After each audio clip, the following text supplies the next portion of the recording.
I want to specially welcome you to the show today. It's an amazing time to talk politics on radio, and you're live on mainland 98.3 FM. It's Wednesday, and today's day is the 28th of August 2024. Studio time check is 2 minutes past the hour of 1 o'clock, and we're going to run these conversations from now till 3 p.m. Hey, the beautiful part of it is that you have the opportunity to talk to us and share your thoughts on issues that would raise on the show today. Hey, you're live on radio, and my name is Oꞌᴜᴜ Akínádé, and I don't drive this conversation alone. I have two gentlemen that every Wednesday from 1 to 3 p.m. would always come around to take you through the world of politics beyond the conversation that you get to watch on TV or that you get to see on your newspaper or you get to hear on radio. We go beyond all of this surface. We scratch deeper than every of your news outlets would give you. It's a full-fledged political conversation here. And this is not the only space where we have conversations like this on mainland FM. We'll always begin on Sundays from 6 to 8 p.m. on Political Roundtable. Side4Hand and his league of elite journalists and analysts and opinion leaders, molders, shakers would always take you through the world of politics as well, 6 to 8 p.m. and every Mondays to Fridays from 4 to 5:30. It's the station room. I mean, it's always my privilege to drive that conversation, and on Wednesday it's always Sage Babalola from 4 to 5:30 p.m. But hey, we're here today to talk politics, and politics to the very best. It would start. See, on the menu today is really choked up. You needed to see the back and forth that Victor and I and Side4Hand always had to go through before we arrive on sizable number of topics. Sometimes you don't have to sleep, because if you sleep, you snooze. There are a lot of stories, a lot of political conversations that literally breaks by every single minute. 1 minute you're talking about the age barrier that the federal government and the Ministry of Education is bringing into secondary school education. The next moment you're talking about the APC. The next moment you're talking about the PDP election or the governorship election rather in Edo State. There's just so much talk about on the show today. And from the schedule that we have, we touch the PDP today. There's been a lot of talks from the former vice president and the presidential candidate of the party in the last two presidential elections, 2019 and 2023. I'm talking about Alhaji Atiku Abubakar, and the former reps and senator and gubernatorial candidate of the party in the last election in Kogi State, Dino Melaye. He's also been speaking. We'll also look at the APC as well. What exactly is going on within the structure of the party in respect to the Edo conversation, and more importantly, the fact that the party is the party in power in this country. So we'll touch them as well. We've got Labour Party on the menu. Alex Otti is the governor, the only Labour Party governor in Nigeria. Boy, there's a back and forth alongside him and maybe for now we've not heard anything from the other man. Now we want to agree now that there's Julius Abure, is the national chairman of the Labour Party, and he's saying that, hey, Governor Alex Otti, keep quiet, stop meddling in the affairs of the Labour Party. And I'm wondering if the governor, that is the only governor you have, alongside a few senators, reps, and House of Assembly members, cannot have a say in what happens at the party. That it looks like the center is not holding. And we hope that things will not fall apart. They have a governorship election that is putting them in the 3-horse race conversation in Edo State next month. There's the former national president of the Nigerian Bar Association, Olumide Akpata, the gubernatorial candidate of the party in Edo State. And have it in mind, Labour Party won the presidential election in Edo State in the last election. So you could say it's the maybe Obi movement, however way you want to look at it, Victor Side4Hand. The Labour Party conversation in Edo is important. I'm not sure it's going to be a 2-horse race. Maybe someone could be a spoiler. Maybe somebody could be the vote stealer, whatever way you want to look at it. But the governorship election next month in Edo is not going to be a 2-horse race, believe me. And Mainland FM will be covering that election extensively. We'll have our men right on ground in Edo State to build up from Friday, give you the state of the preparation, and also take you through around all of the local government in Edo State as the vote would hold next month. So it's my pleasure to have you join us on the show today. Side4Hand is another beautiful Wednesday afternoon, and before you walked in, I was talking about how we had to struggle to put or to, squeeze some 4 or 5 stories into one, just to make sure that we bring content and not just noise and conversation in vacuum. It's a Wednesday. What are you looking forward to on the show today, Said Fuad? Well, a lot of political conversations, of course, those with serious implications for what will happen in the next a few days or weeks to come. Edo is hot. I think there's a lot of conversation around Edo State. Incidentally, Olumide Akpata is not seeing himself as a pushover. He's not. I saw him on TV yesterday, and he sounded very confident. Again, there have been talks about whether it's just a placeholder or whether it's a spoiler, or probably just holding it for one of the 2 candidates. Again, there have been allegations that, look, he's just working as a spoiler, working for the PDP. At some point, there are conversations that, look, he's now working for the APC. I think his old picture with the now Chief of Staff, Right Honorable Femi Gbajabiamila suddenly surfaced again. And that has been thrown around as to the fact that, look, this is just a pretender. He's not really one of the contenders. But what he said yesterday, again, every politician will tell you I'm going to win, even though their own boiling room, their own facts, and all of the people around them, you tell them that, look, we are just participating for making a name. But again, politicians will always tell you they're going to win. Yes, there's no politician, even the one that has no structure, will tell you, look, I'm going to win. You say it's not going to be a 2-horse race. I think it's going to be a 2-horse race. I think Olumide Akpata is just going to make the numbers. Number one is the fact that, look, he's not really coming from the favored zoning agreement. Well, it's not really a constitutional thing. I think the whole of that's why I said agreement. It's just like a gentleman agreement. And that's why you see that, look, even when the APC was going to make the mistake, they had to change it. They corrected it immediately and took it back to Edo Central. The PDP, Edo Central. Now your Olumide Akpata is coming from Edo North. And what he's saying is that, look, his own campaign is that, look, you don't have to come from a part of the state to make serious impact. That, look, he's ready to create an even playing ground, bring development to all parts of Edo State, but how that will resonate with the people of Edo State, wait to see. I think the PDP has gotten some form of energy after the Court of Appeal judgment. I can see also Ighodalo is now all pumped and ready to go all the way. He's sounding very confident. And I think that appeal court judgment would have brought in some normalcy to the PDP camp. But again, it's not yet over. I'm sure the Supreme Court will have a final say on the PDP primaries. But again, it's not something you want to keep for too long as you go towards the election. What's going to happen to him? He's probably going to have the Supreme Court judgment on this matter after the elections, which could go either ways. But whatever that is, at least the PDP has some level of normalcy as a result of what has happened at the appeal court. I think the APC seems to have a better balance. Trust me, I think there's a bit of more balance in the fold of the APC. I say that because there's really no problem, really. They have their campaigns going. You look at the balance. Yes. They have 2 senators. The deputy governorship candidate of the party is a serving reps member. Yes. The governorship candidate is also a serving senator. And you look at the strength of these senators, the former governor, the former national chairman of the party, Adams Oshiomhole. The current deputy governor. The current deputy governor that is not even there anymore. He's here. I mean, here by means the APC. He's always on the podium. He's always for them.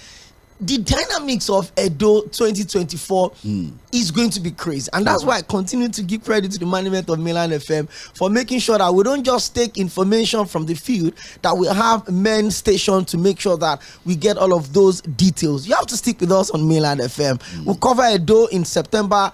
And of course, there's going to be Ondo State in November. Victor, it's another Wednesday. And I don't know what you make up of the whole decision or conversation of the former vice president, the presidential candidate of the PDP in 2019 and in 2023, saying that the president is moving, like a lost sheep.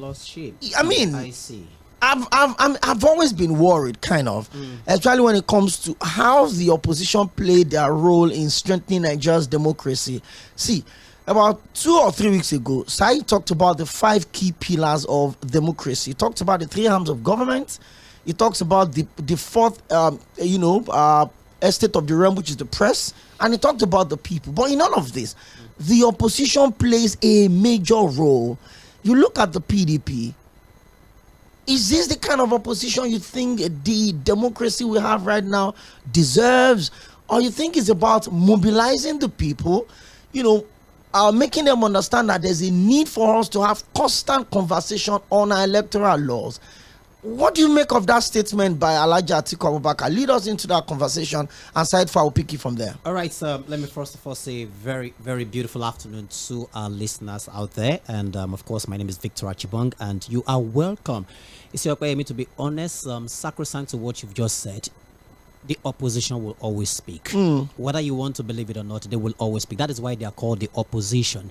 But at any rate, Alhaji Atiku is only reacting to the age limit for tertiary education. Let's not forget that some days back, in fact, I believe Said Fuad spoke extensively on this yesterday with Sage Babalola, if I'm not mistaken, during the morning show, and it was all about the conversation of age limits for secondary school pupils who would write WAEC and those who would be given admission or gain admission into a higher institution. And let's not forget something here, that a lot of persons have had their own reservation, reacted to that story, especially so many parents who came out to say that some of our kids are gifted. They are extraordinary, talented, intelligent. So what happens to them? Well, that is the more reason Alhaji Atiku came out to make that statement that Tinubu's government is behaving like a lost sailor on a high sea. And if I'm to take that story a little before I bring Said forward, into the conversation, former Vice President Atiku Abubakar has condemned the directive by the federal government that tertiary institutions should not admit candidates under 18 years. Describing President Bola Ahmed Tinubu's government as behaving like a lost sinner. He didn't stop there. He went further to say that by him, he feels that this kind of conversation should not even be discussed. Now, he said the policy announced by the Education Minister, Tahir Mamman, sets 18 as the minimum age for university admission, citing the 6334 education system. Atiku countered that the policy is unconstitutional and an overreach of federal authority as education falls under the responsibility. But at any rate, I think the bottom line there is the government is like a ship lost in the IC. Now, Fuad, yesterday you spoke extensively, information from the Minister of Education, Tahir Mamman, that some of these kids under 18 do not have the capacity or the strength, the mental strength to be able to withstand now by, the former presidential candidate of the PDP, Alhaji Atiku Abubakar, referring to Tinubu's government as a ship lost in the IC. His second thoughts to what a lot of Nigerians have been asking, saying that it is not even advisable or even wise in the first place to say that kids within the age of 16 cannot write WAEC, which is one of the bone of contention. But then the question is, does this have the capacity of changing the narrative? Well, I think for the President Bola Ahmed Tinubu government, Atiku's statement will be seen as merely political. I'm sure they are not going to look at it as a policy statement or an opposition trying to really dig into a critical issue that concerns Nigerians. They are just going to say, look, it's just playing politics. And again, we're starting with the word, it's like a lost sailor in a high sea. I'm sure this article statement is not just about this policy statement alone. I think it also captures every other. So, but let's stay with this particular conversation, exactly. And I think that whether we like it or not, it will be extremely difficult for you to disagree with Alhaji Atiku Abubakar if you look at the inconsistencies in policy pronouncement, policy formulation, and implementation of this particular government. They seem to make pronouncements, and then you now begin to think of how to make it work. I think that policy formulation should be first. You identify a problem, you engage with stakeholders, come up with an action. Announcement should be the last. The last thing, you sorted it out before. So, but we've seen situations where this government announces a policy direction. People respond, people react, and then they begin to now. Look, I think one of the stories is even the 괘ᴜᴛᴜᴏ report. before you decide to say, look, we want to implement this thing, then the next thing you have a committee that has been set up now, and then it's going to take for with the Minister of Education. There are people who have spoken to me and said that, look, it's like because people have bashed some of the ministers that they've been missing in action, they have not been doing Everybody's anything. just coming out. So everybody wants to just do something. Have you noticed that in the last 1 or 2 weeks, the Minister of Education has now been very consistent in the media? Meetings, touching, and I also have picked a hole in the decision of the federal government. I can tell you, Okwemi, confident that they didn't even study that issue very well to know what the problem is. What they simply done is to move with the tide. Oh, this is the sentiment, and they go with it. Remember that the first thing they did on the Benin Republic matter was to first suspend everything. And how did they get to the point where they suspended everything? Everything was on standstill. There was no response from the government. It was because a young investigative journalist did the job that the government would have done. Went there and saw the racketeering going on. Okwemi. That was when anything. When you are alive to your responsibility, a young man did an investigation. When you sleep on your job, when you are not alive to your responsibility, things would happen under you. When somebody now wakes you up, you just want to react. I'm going to. So Nigerians cannot. The English courses, run those courses in English, which was the attraction for Nigerian students. Yes, there was a lot of racketeering in Okwemi. Nobody can. That part of the country that when the recognize is 5. So these are the NYS English courses for Nigerian students. And what was it to mobilize those students are innocent? Then he couldn't even come into the cases. Don't we have sound to SC initially when he is normal NYC? How was he able to get mobilized again? That means there's no database that keep track of core members. So instead of fixing the problem, you decide to burn the whole thing and just crash the surface. And the real issues are missing. To identify it, the only thing you want to do is throw everybody away. You see, and these are people that are educated. They claim they are well exposed, and they do these things. You sit back and like, if not even identify the problem. Because I can tell you that if they claim that it's all point of graduation before they find out they don't. I'm not saying it happened. And if people are now, you say you are going to sack people. If truly you went to the school, you graduated, you were mobilized, you did everything you're supposed to do. The government mobilized and they tell you. See, people say, oh, sometimes we have to be a process-driven people. Are there not even some of these policy makers that bought some of these on TV? On TV, what did he say? Current serving governor. Okay, on TV, he was going back and forth. Did you finish from so university? What did he say? He was going up and down. In court. No, did you finish? It was supposed to be a yes or no answer. He didn't answer it. The journalist. He's a current serving governor. Mr. Governor, did you go to this school?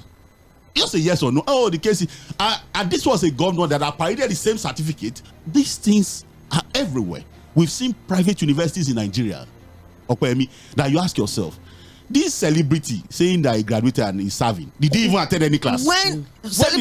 Have we been able to identify the problem?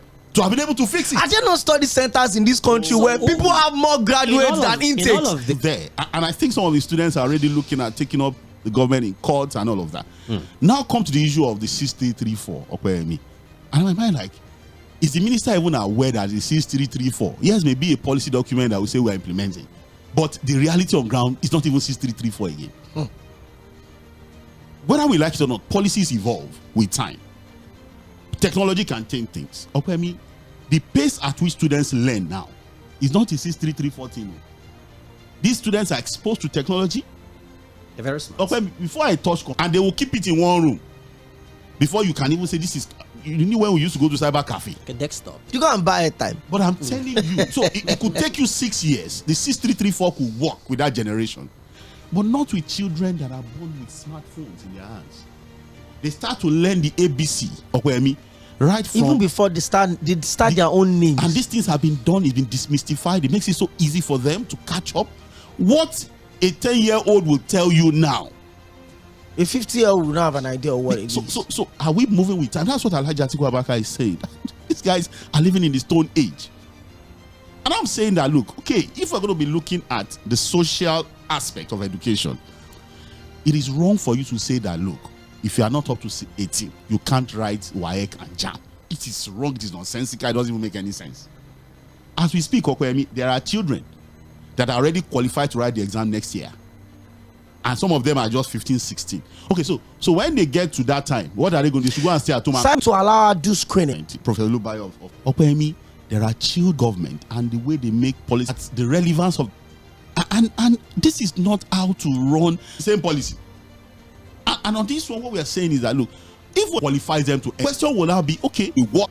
They cannot be held in a place for so long. Do you have the capacity to Talk about jams. help us understand it? All standardized exams, okay, exams to 3-4 years, depending on the exam. They've always Special centers. You know, so why till eternity? Yeah. So, but why is jam a universities who will pass good grade number of you they can admit? You are not. It's ridiculous. It's wrong. So, okay, what I'm saying is that, look, these guys should sit down, get to talk with intelligent people, talk to stakeholders, identify problem. That's why Atiku is saying that, look, it's like a sailor that is lost.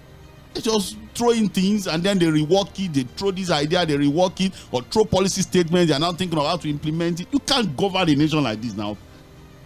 Okay, let's look at it from this other angle, because as much as possible, we just have to balance this. We've spoken about gifted, talented, students who have this ability of doing extraordinary things. I say they wake them. Look, these guys have who do not have such ability, but they have the passion to go to school. Yes. And now we have a system that is saying that if you don't get to 18, you will not write WAEC. If you don't get to 18, you will not be admitted into tertiary institution. Don't stop But them. they have passion for this. So what kind of arrangement can be made for such pupils with passion to go to school? Now, but they are not talented. Again, we don't do the right thing. This is the problem, You are not so gifted, but you are talented and you are passionate. There's also the 6-3 at the junior secondary school. What has happened? You don't have to proceed to senior secondary school. From there, you can begin to look at the option of technical schools. Where are the technical schools now, What is government doing about the policy of identifying talented kids, not necessarily the bookworms, but who have these special talents that can go into what? Technical knowledge. Look at the way we modeled up polytechnic education, for example. There are courses that you ask yourself, tech, banking and finance, tech, and we are doing banking and finance. Public administration. So instead of these people to look at our policy on education, identify real problems, they are chasing after shadows. Is this 18-year conversation the real issue with our schools? Look at infrastructure decay in our universities. The libraries are empty. That's one lecture. And I was like, lecturer, I said, look, what are we going to do? Was there a public address system? Public what? Some of them were hanging by the window to listen to the lecture. Victor, did you go to a private university? What do you mean by public address? What do you mean by public address? No, that's just a lecturer will tell you that I cannot shout more than 3 lines.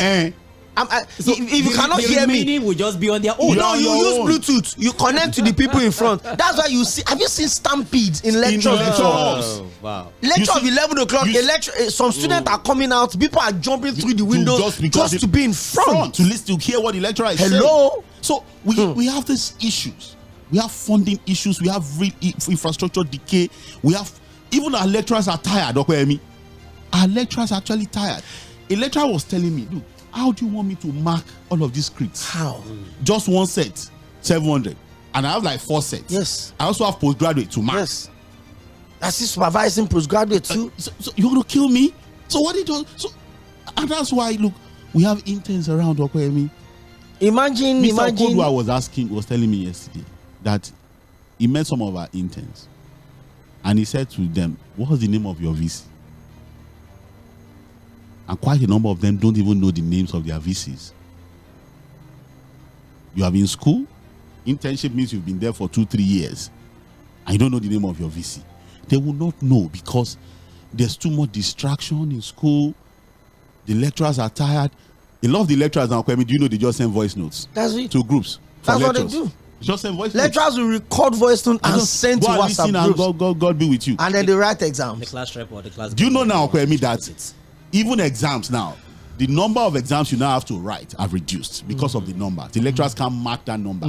So you even have courses in communication, for example, where you are supposed to write, are now being done with CBT, OBJ. To give you. So you just go, so for example, imagine a course in news writing and reporting, and then where you have to do OBJ because the lecturer is saying, I can't mark these numbers. How do I mark a student that is collecting extra sheet during exam and they're like 700? 700 for and one that's level one. There's 400 level. 400 level. And then you have postgraduate, you have part-time, you want to kill me? So they just do CBT. I know CBT. How do you even do CBT in the university? Let's move to maybe for GNS courses makes a lot of sense. It's understandable. Your ability to write, put things down, grill yourself, the thinking pattern that goes into. That's what I'm saying. That look, can Minister of Education sit down? Ask the real stakeholders what the problem is. There are issues to be solved. Issues, not that you leave 18 years old, leave this one. Do we have to continue to have graduates that are and see, side forward, we're going to leave this conversation real quick. We spend a lot of time on it, but I think it's really important we open it up. Now, there is employment age limits. People will tell you that to come into 25, this 25. So with 2-3 years experience. I went to school to study law. And I have to wait till 18. The law degree is 5 years. I go to law school 1 year making 6. I'm coming. I go to law school making 6. I go for NYSC making 7. Then at that time, maybe when I'm doing my 5-year course, ASU struck, and then I spend like 18 months or 2 years extra. But that is if even at 18 you were able to gain admission. Exactly. Now I'm even saying. So by the time I'm out of law school and NYSC, I'm already 29. And so I've already lost opportunity. See, it's not even employment. Some scholarships, some internships in some big organization will tell you that it is from 25 downward, because they need brains that have not exactly been polluted, in quotes. They need brains that have not exactly been distracted. But you say no, 18 years we will sit at home. But you know what? 14-year-old, they can defend it. We've married them, but we wait till they are 18 before we pay their bride price. You're a problem to yourself. Let's go to the next story. In case you're wondering what we're doing here, we're talking serious politics and conversation around the development of this country, and we do this every Wednesdays from 1 to 3 p.m. PDP stakeholders tackle Melaye over attack on the leadership. Why PDP is in trouble? But the judge, side forward. Somebody asked me on Monday, a friend of mine, and he says, "Oh, why would Dino Melaye come say a thing like that?" And I said, it's basically a reflection of what the party thinks you represent is. I can't remember the last time Senator Dino Melaye made any meaningful contribution on national issues. Is it that he's taking his baby Rolls Royce for shower, he's in his house in Dubai, he's flaunting wealth, he's showing us all of his collection of vintage cars, he's telling us how money is good, he's showing wristwatches. That's exactly what Senator Dino Melaye, the governorship candidate of a major political party, in an election that was conducted, that's the only thing he puts out less than a year ago. On Instagram yesterday, I think he traveled to Dubai. So maybe his apartment had been dusty. So he said, "Oh, my baby needs to be taken for car wash." And he got into his roles. And I'm like, when you look at personalities like that, someone that was House of Reps member, senator, governorship candidate. Possibly going to be, would have been a governor. He would have been a governor, exactly. Side forward. Dino's statement. Yeah. He said he's going to come back and explain the issue of commercialization of the PDP. Is this an indictment on the PDP, or the reality of what Dino is saying is actually factual? Well, again, we have a conversation around the message and the messenger here. Yeah, I think that was last week. But again, if it's about the messenger, really, I won't touch this story. If it's about the quality of the messenger, if it's about the depth of thinking, what the messenger stands for. Honestly, it would have just been for us to just not bother with whatever Dino Melaye is saying. If you understand what I'm saying, because this is a guy, like you rightly pointed out. I look at his general contribution to public discourse, at least in the last, let's say, 1 year or so, it's just been completely empty. The only thing he shows us is his house, his wealth, and what he does to insult you. You say, if you challenge me, I know even say your papa, but it's understandable. There are people. Poverty is a state of the mind. It's the same thing. What you consider as wealth is also reflective of your exposure, your level of knowledge and understanding. So let's just take the message, because if I'm going to talk about the messenger, I'll probably say a lot of things that are not fit for radio, but it is what it is. We have a flawed political system, electoral system, that allows all manner of shenanigans and all manner of characters to get to enviable positions that they are not even qualified to get to. Honestly, It's not about the level of education. You see their character, you see what they do, you see what they stand for. You know that, look, if not, say, our electoral process allowed this. What's in this person defined for Senate? You know, as a senator, a distinguished senator. But again, it is what it is. That's where we find ourselves. We've seen all manner of people. We've seen holding, very important positions. But again, on the PDP, Okwemi, you will not fault what Dinominai is saying. That's a party that is in disarray. That's a party that has. Again, I look at the PDP, I'm like, where are they going from here? What's the next for this party? They have a number of governors, people have forgotten. It's not a party that is weak in terms of what can, keep it firm and solid on ground as an opposition political party. At least in the north, they have Bauchi State, Abi. I think they have Gombe. In the south, they dominate the south. They have a governor in Edo State as we speak. That 13 PDP governors. They have Rivers. They have Plateau State. They have Osun State. Osun. They have Oyo State. They have 13. So it's not like it's Labour Party that is one or ABGA that is one. It's a strong party. It's a strong party. But ask me, with this strength, why is it that they've not been able to deal with their erring members? Why is that party has not been able to use the big stick? Why is that these governors, in their numbers, have not been able to stand their ground? We used to know how influential governors are, Okwemi. Why is that this number of governors have not been able to save the soul of the party? To the extent where you look at the party, they are no clear leader. I thought that the governors would have been able to take charge of the party. And for example, deal with Wike, who has refused to give peace to the party. If at this level, these governors cannot come together, stand their ground, whether it's a political solution, legal solution, or whatever they want to do, because whether we like it or not, okay, the way they are going, and I don't think all of these governors are going to abandon the party, because that's also one option people are saying, that look, if a Dino Melaye is saying the party is dead, it may just mean that somebody like Atiku Abubakar is already looking at another option, because again, if Dino speaks with his relationship with Alhaji Atiku Abubakar, you want to believe you that may want to begin to think it's also the position of Alhaji Atiku Abubakar. But again, would a Bala Mohammed leave the PDP? Would Seyi Makinde leave the PDP? All the governors in the South, Adeleke, are they going to leave the PDP? It would have been nice to sit these governors down and say, Oga, what are your individual positions or collective positions on what Wike has become to the party? Are you for Wike, who is staying here and is clearly working against the interest of your party? Or you guys don't care?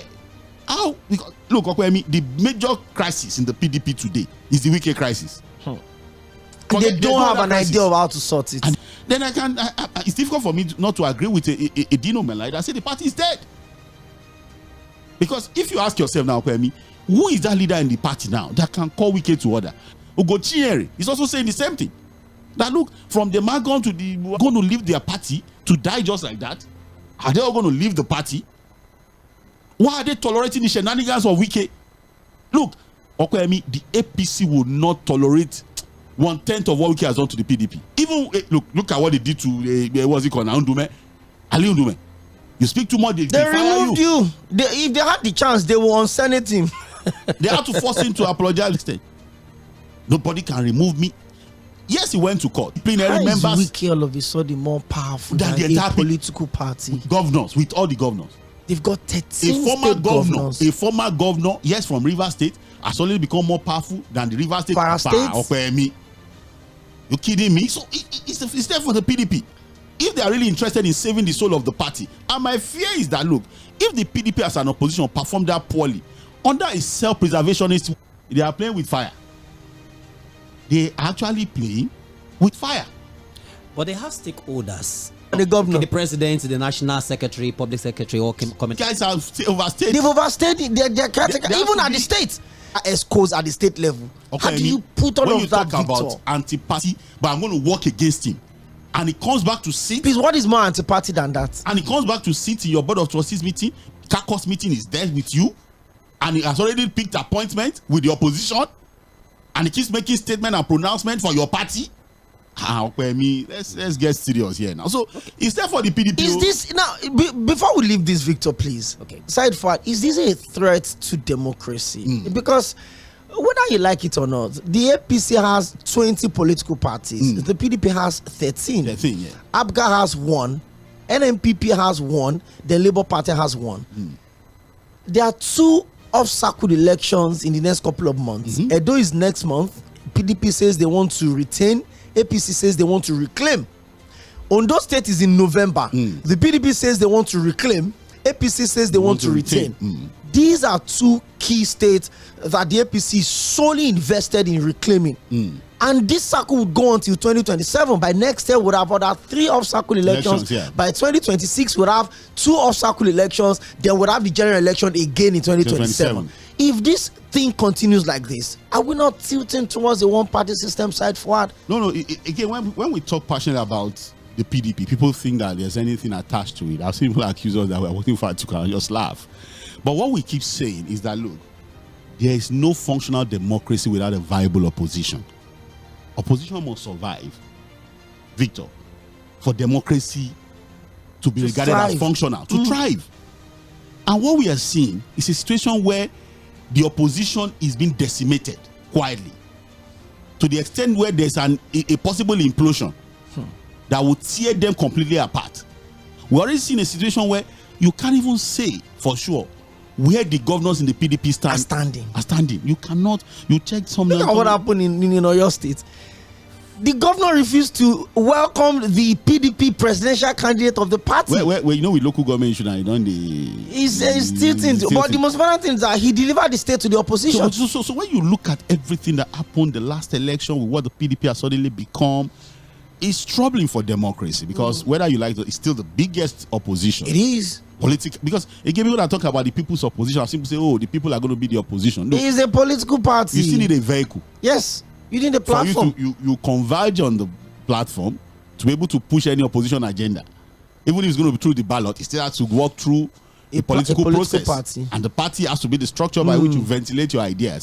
So it is important that we keep talking about the survival of. You see, it's one thing to have opposition, it's one thing to have a caricature opposition.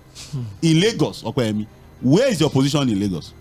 They have secretariat at Ikeja. Okay, so that's the only thing that makes them opposition. No, that's the place you can find. Do you know that in Lagos, you cannot beat Victor, yourself. Why are you laughing? You cannot beat yourself say there's opposition in this Lagos. And there's Jandor was the candidate. There's Rotimi Vive for Labour Party. What was his performance in the last election? Jandor had about 100,000 votes. Okay. So you and I know that there are still questions as to the leadership of the PDP, even in Lagos, where their loyalty stands, what they are really doing to help the party capture Lagos, if they are really intended in winning this Lagos.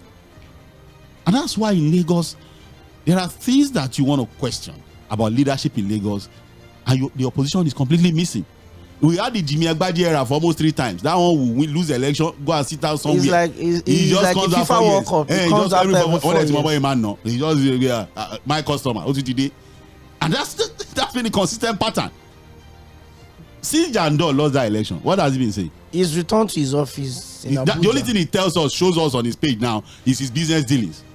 That man will come now in 2027 and start to disturb you. His running mate in the last election has deleted everything PDP on our platform. That one don't delete everything, any campaign to start with. It's probably a rival that is still a bit active here and there, but his voice has been dwarfed completely. So the same pattern is what we are seeing at the national level. Discordant tunes, governors who can't speak in unison, a party in disarray. I'm sorry, I probably walk out of a meeting if I'm a member of the PDP and a Wike comes in. She's a guy that has worked against her interest. No decorum, no integrity, no respect. And you say you love the party. It's even important now for us to ask Wike, do you still love the PDP? The last interview he had during the first year anniversary of the minister, he was referring to PDP as they. He said, I don't know what they are planning, whatever it is that they have against me. And I'm like, you can't. This party gave you everything. This party made you governor. This party made you minister. You know our nature. You know our nature. You know our nature. You know ourselves. If I can't have it, nobody should have it. If I can't have it, let's destroy it. Abi, kakake kuma jesi say avishawa danuni. And that's it. As a young man, I was trained, don't be a destroyer. Because you can't have it does not mean you should destroy it. What we are seeing with the PDP are a group of people, because they couldn't get it, the party mess must everything die. up. That's the unfortunate situation in the PDP. Let's bring in the conversation of Chief Bode George. Yes, Bode George, in fact, has been speaking ever since this whole drama within the PDP started. Chief Bode George. Very interesting. He said something. He said here. he was going to go on exile. He don't change it. No, he has changed his mind since. He said for lasting peace, to return, Yeah.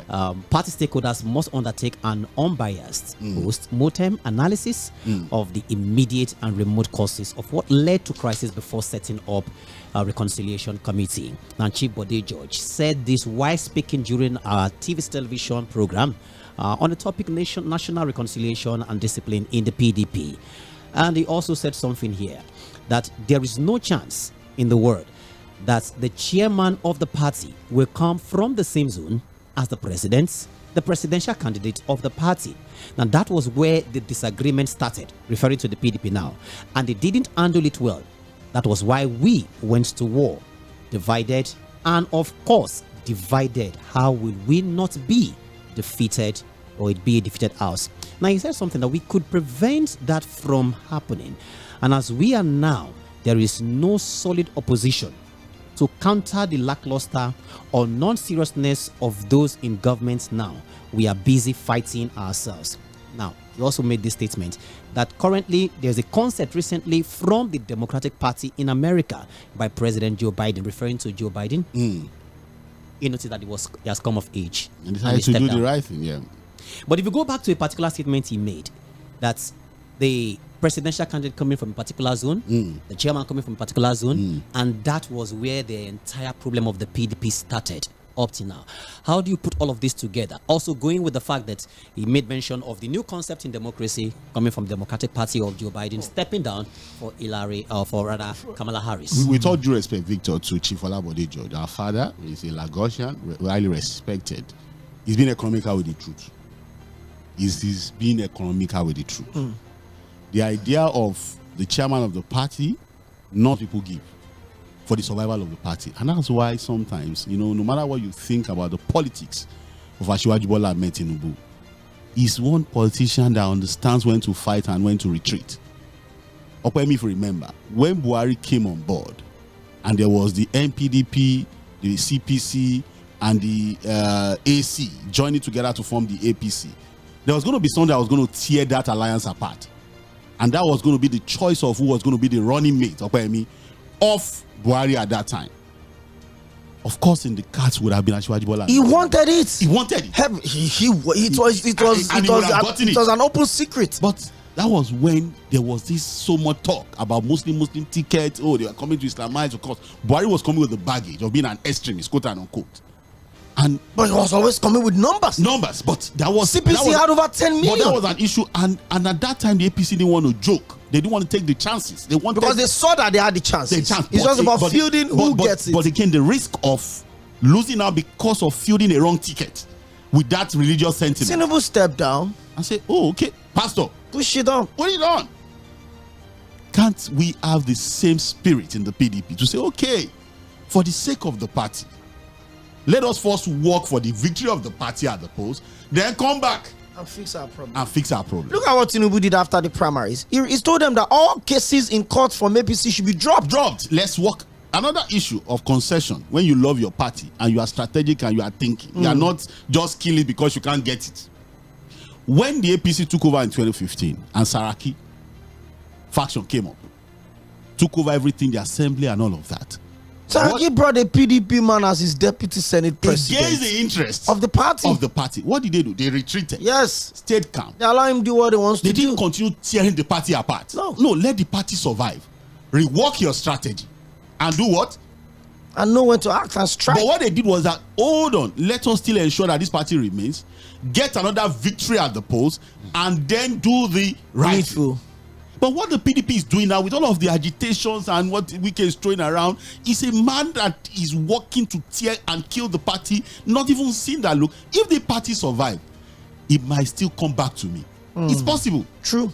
That, look, okay, whatever has happened, things can always change. And that was the disruptiveness they discovered in him. Why Atiku did not feel him as a running mate. The government have said that, oh, Atiku could have been blamed. Why didn't you use UK? Look, you can't have a kind of disruptive character. You won't sleep with your eyes closed. So I guess Atiku just felt that, look, again, there are people who have questioned the desperation of Alhaji Atiku Abubakar. It keeps coming up. Why can't he support a younger? That's another conversation. But look, Okwemi, before you talk about Atiku even stepping down to support someone else or reworking the party, let the party first survive. Let the party have peace. Let there be real unity in the party. With that unity, you can now begin to rework, strategize. But with what they are doing now, the party is on the precipice. It's going to tilt away. And it's really unfortunate, because at the end of the day, you need the opposition to serve some form of checks and balances, and not even oversight as such. But hey, Victor, let's move on real quick. Absolutely, we're moving on. In case you're wondering, this is Midweek Politics right here on Mainland 98. It's 2 on the dot, 2 p.m. on the dot. So we're moving to the next conversation. It's about the Oronsaye reports. As of this moment, what we're hearing is that there is no timeline yet for implementation of that particular report. Now, it's coming from the Chief of Staff in the person of Femi Gbajabiamila, when he, was actually addressing a set of personalities in Naiti. That's talking about the Nigeria Extractive Industries Transparency Initiative, Naiti, the headquarters in Abuja. Now, interestingly, that particular report would have been one that would have really helped see how the cost of governance in Nigeria would have been reduced to a sizable, portion, in such a way that a lot of Nigerians would not be calling for too much or asking for too much from our leaders. But unfortunately, it appears that this particular report, according to what persons have said, is that it is stalled. But the Chief of Staff is saying that it is not stalled, that what is worth doing well, it has to be done well. Because if you need to cut the size of the ministries, the departments, the agencies that we have in this country, you merge the ones you have to merge, you need to subsume the ones you need to subsume, you drop the ones you have to drop. All of these things take time. And even though, yes, in February it was agreed that the committee should be set up to look into the Stephen Oronsaye's report of 2012, that a whole lot needs to be taken into consideration, making sure that at the end of the day, it comes out very, very well. But Nigerians are not looking at it from that angle, which is why it is said that the Chief of Staff, Femi Gbajabiamila, had to make it clear to Nigerians that, look, we take our time with things like this. But then, we have a country where people are looking for answers to the cost of governance. Now, sometimes ago, there was this back and forth as to what the lawmakers, they take home. Yes, we understand that coming from the Revenue Allocation Commission, all they said is that they give them take home 1 million naira or thereabouts, but a certain leader or a certain lawmaker said that it takes home 21 million. And that is just one lawmaker who, of course, is not somebody that you can call one of the big wigs when it comes to making laws in Nigeria. And that is still part of the cost of governance we are talking about. And so many other activities, talking about the presidential jets and what have you there. But looking at this particular report, the possibility of helping to cut the cost of governance would be positive. But it needs time, as being said by the Chief of Staff. Side forward, do you think that as it is, there's a bit of politics being played here, or this is exactly what it is in the real terms of let's take our time and make sure the report comes out well and Nigeria will be the better off? Well, Victor, this Russian report was put together as far back as 2012. And you need to ask yourself, why is it that government after government, even the government that put up the committee, Russian committee, who could not even implement the report. Another government came, the report was not implemented. It should tell you that, look, the reason why the report has become difficult to implement cannot be more than political considerations. Because basically what the report saying, there are people doing the same job.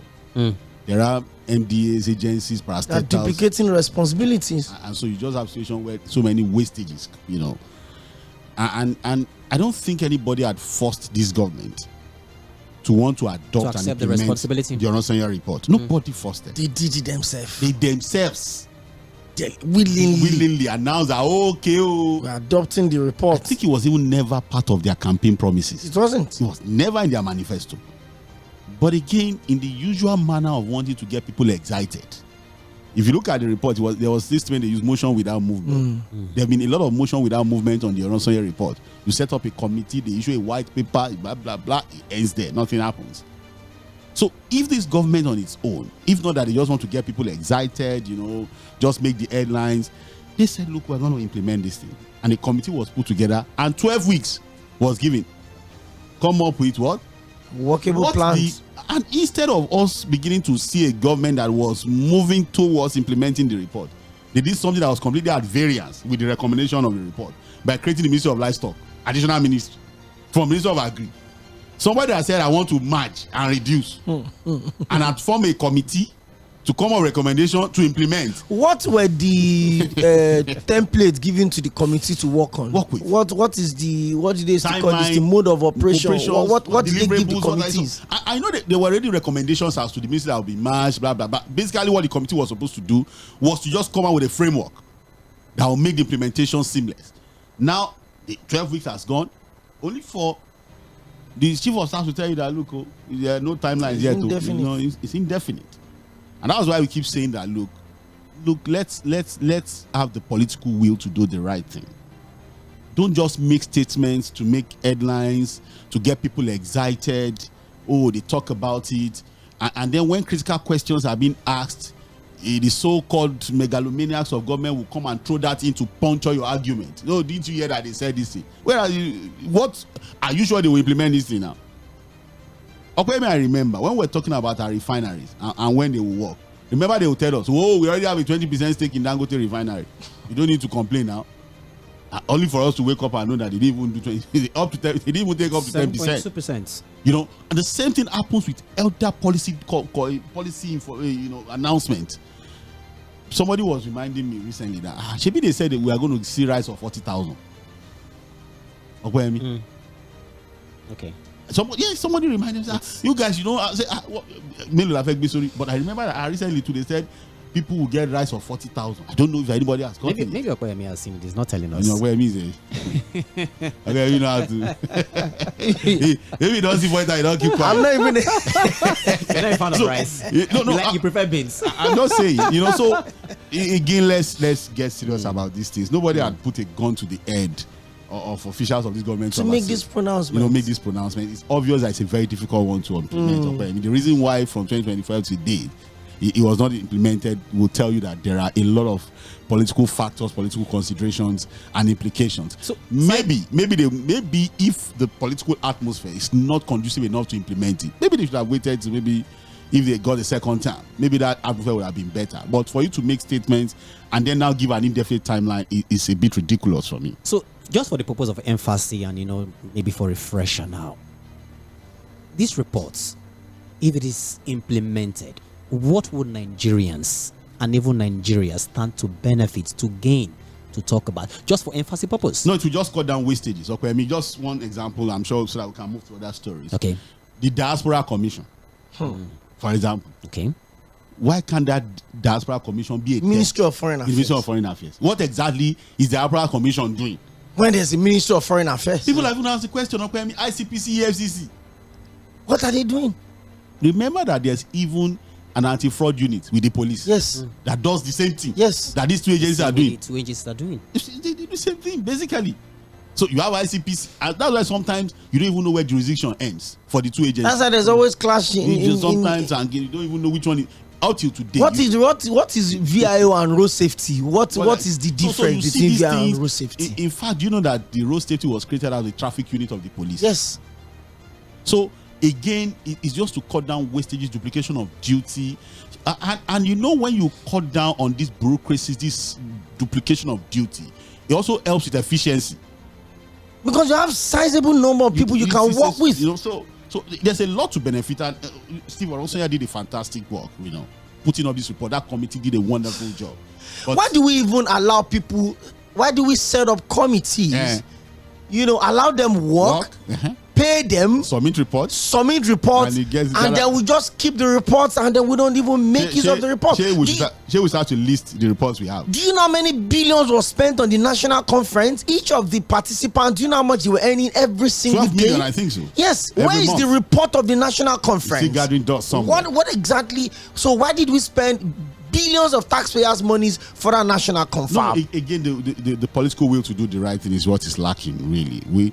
I think it was by Sarkozy that told us on one of our shows that, look, when the government in Nigeria is not ready to fix a problem, but they set up a committee. They just the emotion without. So the committee will come up with the report. Then they set up another committee to work on the report of that committee and release a white paper. Then the committee will now work on the white paper and see if they can implement it. And then come with another framework. Then there will be a recommendation, and the committee will review. Okay, all right. Guys, Bajabiamila noted that Orasia's report is being worked upon.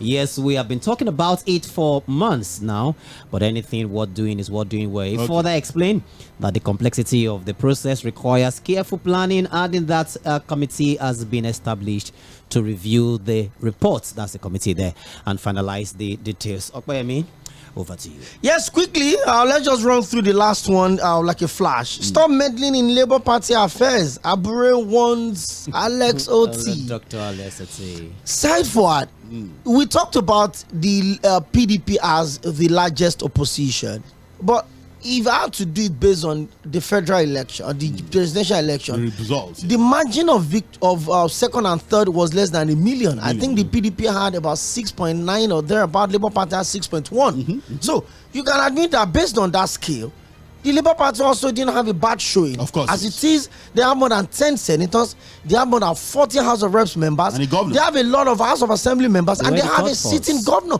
So they have a structure. They have a structure. But you also look at the issue between Lamidi Apapa and Julius Abre. Finally, the court took a decision. Meanwhile, the Apapa faction is still challenging this court that validated Julius Abre as the substantial chairman. But let's put all of that to one side. What is going on with Alex Otti? Now, I saw a report yesterday that they said, Alex Otti's body language has always been with the APC because he gave an interview and was praising the policies of President Bola Ahmed Tinubu and saying how committed he is to fixing the country. And the Labour Party in his state are saying, hey, Mr. Man, stay in one place. Now, the national chairman of the Labour Party is challenging him to keep quiet and stop meddling in the affair of his party. Side forward. Well, are we back to where PDP started from, or what exactly is going on? You know, I look at Julius Abre, the supposed chairman of the party, and I keep asking myself, how does he want to run the party alone? Because whether you like it or if you're talking about the structure of a party, you have to look at the governor, you look at the senators, you look at the House of Reps members and state assembly members. If you talk about governors, you have to know that they drag along the assembly members. So the only governor you have, again, what the report is saying is that, look, the governor is telling him we need to have a convention and elect new ESCO members. Your tenure has expired. But Abureh is not going to take any of that. You know, that's what even the NLC is telling Abureh, that you suddenly think this party is just your personal property. We, the original owners of the party, cannot make statements. Elected public party officials, elected party members, don't have an opinion, cannot talk again. You think the National Working Committee can wake up and decide the fate of the party and whatever happens with the party? I'm going to see where he's going to get funding from for that party. Because imagine the governor pulls back funding for the party. The assembly members decide to stay away. And the senators also choose to stay away. Where's he going to get funding from? And again, it is because our politicians don't see political parties as something that comes with ideology, that comes with selflessness, sacrifice, and the common good of the party member. It's always about them. It's almost clear as daylight that, look, for the Labour Party to survive and approach the next set of elections as a united party, Abureh needs to go. They need to have a convention to really elect new leaders for the party. But it's not going to do that. They just want to remain there. You see, don't forget, also has a case with the police. Remember, it was picked up. It's been turbulent, it's been problematic for him, and he still wants to hang on. And you ask yourself, is it about the party or there's something in that office? Or maybe there. So again, I don't know how the Labour Party wants to deal with this. And that's why some of us are worried that, look, opposition political parties can't put themselves together. They can't just agree to disagree to now begin to work together to now wrestle power from. Look, they might not win, but we're saying that, look, it is just disturbing that, we say we run a functional democracy and you have your opposition political parties in this kind of disarray. It creates easy room for the ruling party. That's why you see that a lot of times when they make statements, the ruling party does not even take them serious. They just wish it aside. I remember that the PDP was strongly on its toes when the alliance happened before 2015, because that was an opposition that was serious about taking power from them. Yes, they benefited from the disunity that happened in the PDP and other parties. But here you are, you love the Labour Party, like you just rightly pointed out. You had a fantastic presidential election that gave you over 6 million votes. You were able to pick up a governorship seat, a number of House of Reps members, senators. Instead of you to build from that success, look at what the party has done. They own the Senate in Abuja, the seat of power. They're able to take that. You see, Kingibe is there. But with what they are doing now, and the funny thing about the Labour Party, and I look at that and like, the day Peter Obi decides to leave that party. Side forward, I think we should just get the people involved now. The phone lines have been buzzing, and of course, you're live on Mainland FM. This is Midweek Politics, and it's time for you to be a part of the conversation. We start off by 1 o'clock and it runs through till 3 p.m. On the show today, we've looked at the statement of the former vice president of Nigeria from 1999 to 2007. Presidential aspirant under the defunct ACN, presidential candidate of the PDP in the last two presidential elections, Atiku Abubakar. He says that Tinubu is like a sailor that is floating. I don't know how he's put it, but he's basically just saying, hey, this administration needs to do a whole lot of soul searching, especially in respect to some of the policies they are making. There's been talks of policy somersault. There's been talks of policy withdrawal based on reaction of the people. I understand that democracy could be about the people, but make constructive decision before you make announcement. Announcement should be the last in the line of policies. You talk to the people, you have stakeholders engagement, you look for the pros and the cons. Not when you make decisions, you announce it, and then people will raise objections, and then you go back on it. It's not making no sense. We also looked at the statement of Dino Melaye saying that the PDP is been commercialized, is dead, is been personalized by some people. He mentioned names, the acting national chairman, as part of the people that are drowning the party. And the party is not taking it lightly. They're saying, hey, we're going to sanction you. Even the PDP in Kogi State has said that Dino, as he speaks, has lost electoral values. So he does not even have the moral standing to talk about how bad the PDP is at the moment. But hey, he's still a member of the party, despite the fact that we've seen a lot of key members of that party. I've lost count of the number of times I've seen the former governor of Ekiti State, Ayodeele Fayose, defending President Bola Ahmed Tinubu with his live on TV several times. And of course, there's Wike, one of the pillars of the party that is making the talk of PDAPC. Remember at that campaign, I think it was in Jos or thereabout, where President Bola Ahmed Tinubu, then the candidate of the party, made mention of PDAPC. Now look at what is happening. Wike is in PDP and is serving in the APC. We talked about, the Steve Oresanya report as well, where the chief of staff has said there's no fixed time for the implementation. And the last was Julius Abure to His Excellency Governor Alex Otti, saying that, hey, stop meddling in the executive conversation of Labour Party.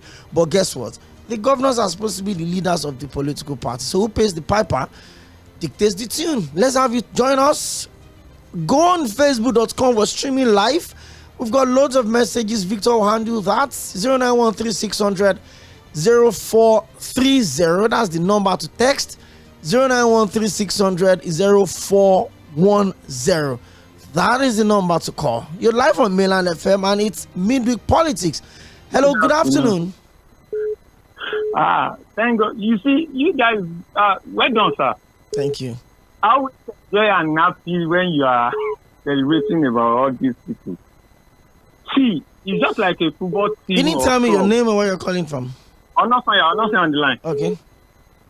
Yeah. It's just like a football team or club.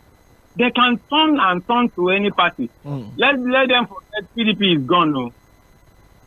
The way Wike is running the affairs of his party, he has already associated himself with the caliber of people, in other parties. So they cannot do anything for him at all. So when they are looking for him, no, he's already built a lot of things in other parties. So that is just like a bone tied on dog's neck. That is just to PDP. But for Labour Party in Lagos State and then other parties, they should forget. Look at the way they are running their parties. So they want what APC is trying to do is that to turn Nigeria to one party. Simple as ABC. Thank you. It's we that will know what to do when the election comes. Thank you, sir. Thank you very much. 0913-600-0410. You can join the conversation. I'm also going to be reading your calls in between. Hello, good afternoon. Thank you very much. Good to have you join us today, Mr. Laiwola. Yeah. You see the educational policies that he introduced. When Mr. Fuad tried to analyze it, this is where I coming from. If you want to enter a contract, you must be 18 years. And if any child want to leave is under his guardian or parent, he must above 18 years. You cannot send in a school, you cannot send in a child into an institution without the guardian and below 18 years. It didn't happen in any world. Go and see all the developed nations. Even in UK or USA, it didn't happen. It's the right policies, but the misconception of it is where the issue comes from. Another area, if you are looking at it, even a child labor act, go it. If a child is not more than 17, you cannot even enter into pre-contract issue here. Look at all these things that are attaching to all these policies. It's not about to come on board that are criticizing the government policy. It's not done in any way. Mr. Laiwola, can I hold your thought a bit? Can I ask you a question? Yes. I understand your position. I understand the fact that all of these acts and all of these things have been existing. But, I mean, our laws in Nigeria are not rigid. They are flexible. That's why we can review our electoral laws. That's why we can amend the constitution. Is it not time for us to review some of these laws to reflect the current realities? You see, if it is about the Child Labor Act or the contract law, it's not about it's about the United Nations Assembly or Convention that Nigeria is signatory to it. But you also have the right to domesticate or not domesticate some of these charters. We know these things, Mr. Laiwola. That is where we are now see that if you want to domesticate it, if you are implementing it within domestic, what of the foreigners that are coming that are non-Nigeria that are also want to apply for our education? Okay. Are we going to allow those people? Okay. Thank you very much, Mr. Laiwola. I totally understand, but hey, I think we need to be very sincere with ourselves. The world is evolving, and you have kids that are even running exchange programs, even at the primary school. These kids go to the US for excursion from their schools. They see their 11-year-old friends in China making transistor, building smartwatches, and you think they'll be comfortable sitting at home when they are 16 to wait till they are 18. We need to be very sincere with ourselves. Hello, Fama. Good afternoon. Good to have you join us today. Great Victor and Fuad. Yeah, good afternoon. Good afternoon. Yes, the issue of PDP, they will sort themselves out. Yes, but we can continue enjoying himself. Yes, exactly. But at the end of the day, they will still come together and sort themselves. But let me ask. Last election of what? Each time you always emphasize the way Tinubu managed Lagos. So he did not manage. He used his own influence over the electorate. The last election, let's be sincere. Although I know that what you are doing, you always be careful. To be sincere to ourselves. About the election 2023, APC have no place to say. Yeah, that is the truth. Even though the Labour Party candidate give it his fight, but to be sincere to ourselves, yes, the people they cause and the childs have their way in the sincerity to one another. About the election, it's not for APC. But one day, God will see us through. If we can get our electoral informed in order, APC or PDP, they will not even near the winning ballot at all. The right people will mind. 20 people vote their mind now. Those who said that will also say it. But to be sincere, we know who we voted for. But we will get it right and we enjoy this nation. Thank you, Fama. Thank you very much. In as much as, people are saying this, but you need to respect the people that voted for the president. I need to also respect the institution that allows this mandate to be upheld, challenged in court. And I mean, we saw the judgment. There was September 6th judgment with all of the pressure. I think that's one of the things a lot of people will remember Justice, Ariwola for. Hello, good afternoon. Welcome to Mainland FM. Hello, good afternoon. You're welcome. Yeah, AB Pepe there speaking for Australia. Okay, Mr. AB Pepe them. Yeah. There are two things that affect PDP. You understand? I'll call it the odyssey of wickets in PDP and the death of Jagaban. So that PDP by 2016 was dead totally, but it was wicked that resurrected it. That's why they can't do many things. So you understand? Then this man, the Akwa Ibom governor, you said, he's a Jagaban. Adeleke is a Jagabanist. Adeleke is what? Adeleke is what? A Jagabanist. He's a Jagabanist. What is Jagabanist? That's their kind of ally. Adeleke is an ally to who? The president. Okay. How? No. How is he an ally? Then Enugu governor also is also a Jagabanist because of the depth, the strategies of the president. Do you know? Wait. Oga Pepe them. Do you know the relationship of Vɪᴄᴛᴏ, the defeated former governor of Osun State, with the president? With the president. That is why you cannot. Do you know his relationship with the president? Do you know it's not just about party membership? Do you know his relationship with him? You know that's Adeleke defeated him. That man, I know it's his cousin. It's his cousin. You call her his cousin. Okay, so the Jagaban is not defeated his cousin. It's very all right, cunning. thank you. You don't know. It's very cunning political. Okay, thank you. And then we can really did a lot for PDP in 2015. All right. All those Atiku, all of them, they left PDP. They left it to die. But it was wicked that he fought a lot of people. So there. he resurrected it and now want to kill it. He was minister then. You understand? So that was Thank you very much, AB Pepe them. Thank you. You really pepper us today. You have peppered the conversation. Victor would also help us with some of the messages on Facebook, and of course, in between the calls, I would read your text message. So let's just make it, as brief as possible. Hello, good evening, good afternoon. My name is Lucky. Mr. Lucky, where are you calling from? Can you change your location a bit? We're struggling to hear you. Yeah, poor reception. Mr. Lucky, I would appreciate if you can call back. And he's been calling since the program started. But please, if you can, try and call us back. Hello. Hello, good afternoon, Bayami. You're welcome, Mr. Damilola. Good afternoon, my brother. Mr. Abba, good afternoon. Good afternoon, sir. Honestly, you guys are very wonderful. You are very, very well. In fact, you are doing greatly well. Let's start for the minister that made the statement. The first thing is, I don't know how these people think, honestly. Because pronouncement should be the last stage of everything. There should be a proper survey. In fact, I don't really understand. In fact, I look at it right from time of old national anthem. I began to think that this government want to, in fact, just going to live in the past. I don't understand. Maybe one day they will come and tell us that bicycle will be the best means of transportation, and we should go back to that era. Because at this age, digitally our children are much more smarter than many of us, honestly.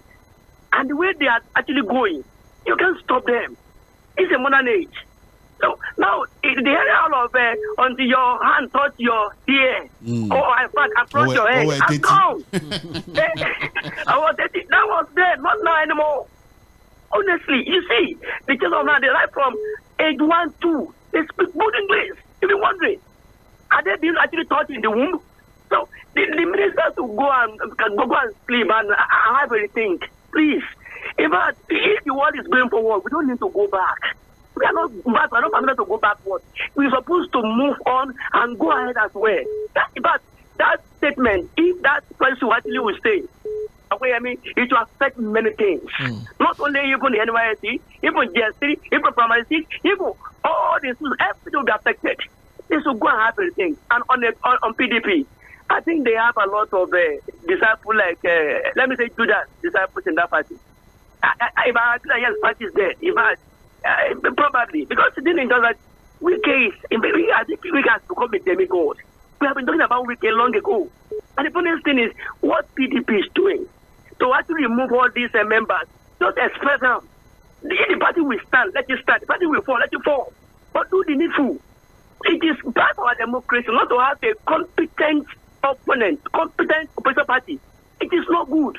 And that is why, indirectly, I mean, you said that, are we going towards one party state? In fact, it's very obvious. They should wake up. That is going. Thank you. Thank you very much, Mr. Damilola. I will squeeze in one more call. Victor will help us with the messages on Facebook. Hello, good afternoon. Good afternoon. Good to have you join us on the show today. Your name and where you're calling from? Okay. PDP is a very liberal party. And because of the liberality they have as a culture, no control, no discipline. The APC is a disciplined party because it's an offshoot of UPN or AG and the rest of it. So I believe because of the liberality, people enjoy PDP, but because of their way, nobody they don't control. There's no control. So I believe if care is not taken, PDP will go down because they cannot match APC. APC is a disciplined party, and that has been an inheritance from Baba Awolowo. It's a party now that is educating other parties on the way politics will be run in Nigeria. And the head of this, the person promoting this is President Bola Ahmed Tinubu. He's even teaching people what to do in politics now. So I believe it's a Tinubu political school. People should go now. Thank you very much. Thank you very much, Victor. We have messages to attend to on Facebook. Absolutely. Let's start with this one coming from Patrick Obialzo. It says they refuse to ban underage marriage, but found joy in banning underage students sitting for WAEC and NECO examination. What a country. Benjamin is saying, good afternoon, Okoye. I like the way Benjamin spells your name anyway. Forward and Victor. He has added Kate. I'm telling you.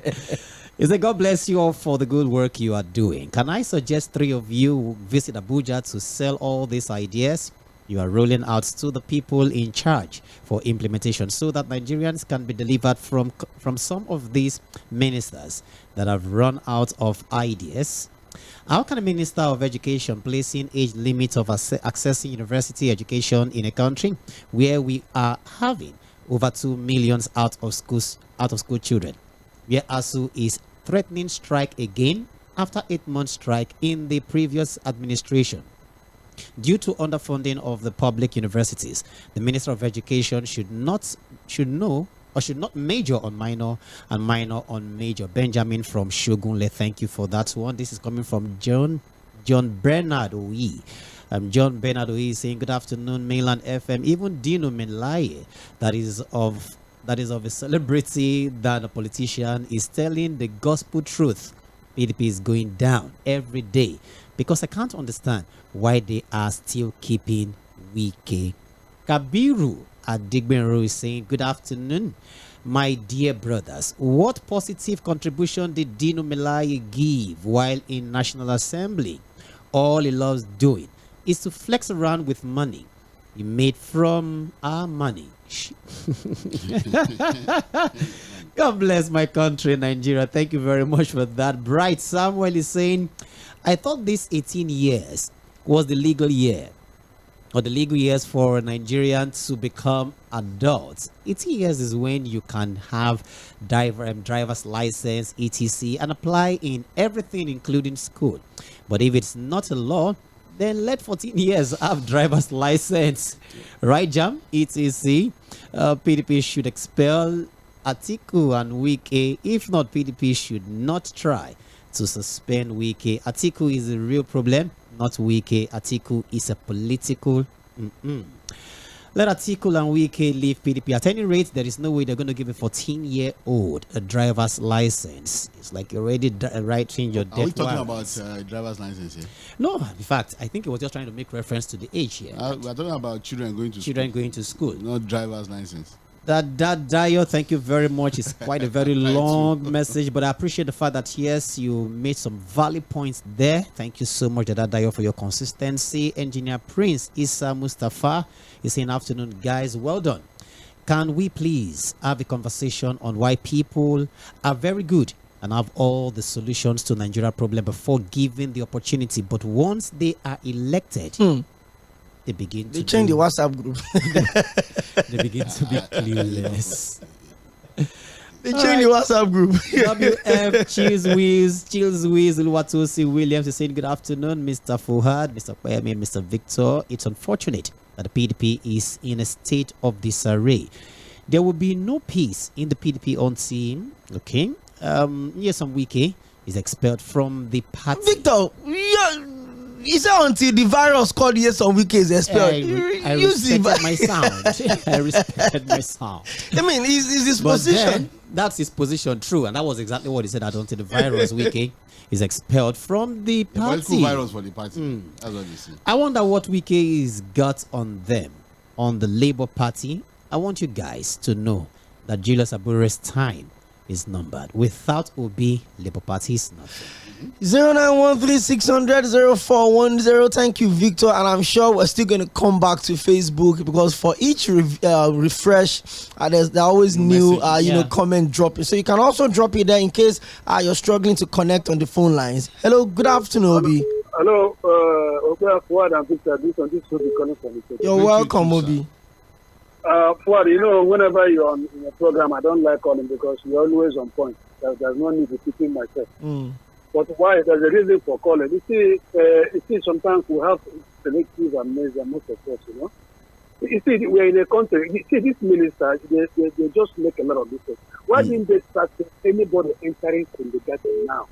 Or what do you call it, primary one? They should start the program from now. Because there are some people that are 13 years in SS1 now. They will write an exam at age of 15, 16. What is going to happen to those children that are already at that level? They should go and stay at home for 2 years or 3 years. I'm telling you, listen again. They would have allowed people have their WAEC, even if you want to follow the law. Allow them do their WAEC. Because somebody cannot be out of school, waste 2 years before you write WAEC. All whatever you have learned, you will be forgotten.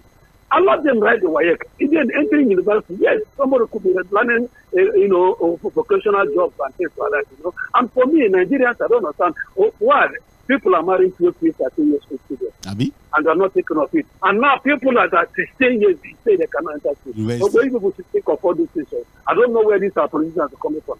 I went to secondary school after Civil War, 1976. People that were in school were my father's men. They would beat you and call their father.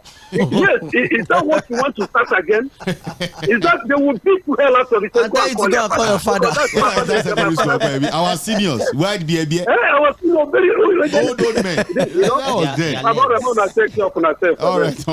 But thank you very much. Reacting to what the caller just said now, is this not one of the reasons a lot of parents would rather want their kids to go study abroad? And the ones that can afford it? Yes, now. Even the ones who can afford it, want to do everything. I've seen 23-year-olds already have a PhD abroad. Yes.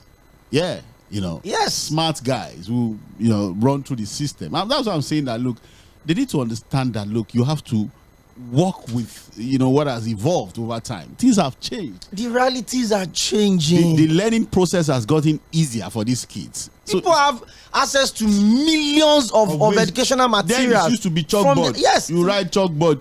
But now, during COVID, we were having lectures online during COVID. That didn't exist before. Must we go back to the old ways of doing things? If the old ways of doing things were that that's why Atiku is saying that this man is still living in a stone age. Look, a 16-year-old will do things that will marvel you. They are look, coding. When did I said the last time? I remember they were teaching us abacus. She's 200 level. Side forward. Abacus. Late Senator Buruji Kashamu, his son, Jomi, is member of the Ogun State House of Assembly. He was 25. The lady Rukayat that we interviewed severally here, she's the youngest female House of Assembly member in Nigeria. She was 26 when she won the election last year. You can't take anything away from those people. Look at how old is what's his name now? El-Rufai's son. How old is former governor of Oyo State son? We have colleagues in this office and everywhere whose 6-year-old daughters and sons are doing fantastically well. And what I'm talking about is that the way they handle the computer and the way they compose songs, they produce music, 6-7 years old children. You don't understand. Some of these are smart watches that you're wearing everywhere. You're going too far when you mention the names of 10, 12-year-old Chinese kids are playing with, and you're buying them in thousands. That is what we call intro tech here, because they're already doing. Our own Poly here is marketing and banking and finance. When we're talking about problem in educational sector, there are real issues for this minister to deal with. Not this one. Into this frivolity, really. Let's speak more of your calls. They've been coming inside. Someone is alleging that you're the mouthpiece of article. I'll read that message. Let me talk to Mr. Tğᴇ Joshua first. Yeah, you're welcome. How is it? Good morning. Good afternoon. Good afternoon. Yes. Mr. Obong. You are very correct. You are very correct. Victor Achibo. You send them go house today. Obong is good. You're welcome, Gege. See, on PDP's crisis, I want to ask you, what was the opinion of Mɪᴅ-ᴜᴇᴇ during the election when he was running up and down, dancing and falling, mocking President Tinubu? What was his state of mind that particular time? Because one, it's almost as if the election is over and you belong to the losing camp and you know where to make money again, or no that financial support, of course, Tinubu was receiving back then. Is that the reason why he's behaving now? Is that the reason why he's now learning? Because one, I believe it's almost as if he has learned something. So PDP's crisis, let him tell his boss, I don't know whether his boss or former boss, Atiku, to let go.